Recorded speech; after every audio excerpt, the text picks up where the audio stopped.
हम गुंजन चौधरी एकटा उपनयन के गीत गाबऽ जाइ छी। अहाँ सबके केहन लागल से कमेंट क के बताएब। नीक लागत तो अंत तक सुनब। बाजन बजाए अवधपुरा परामा सोहावन लागो है। लालन रे चलो सखी देखा बजाए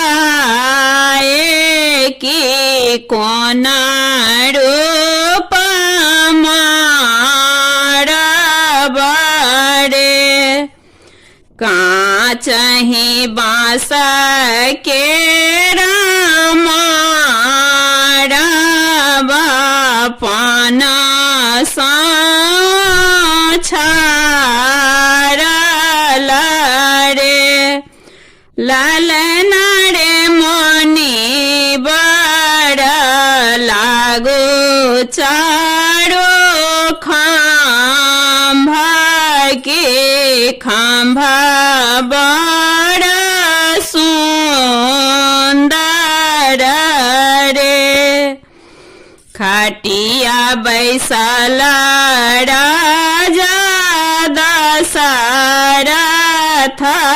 पटिया कसिला रानी रे। लालन रे कहाँ कहाँ नौत पठाए हमारा के कही दिया रे।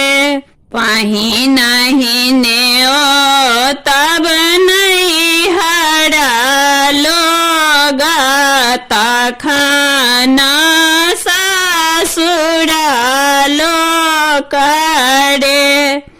लालन रे एक नहीं ने ओ तब नदी लोग झगड़ा लगाओ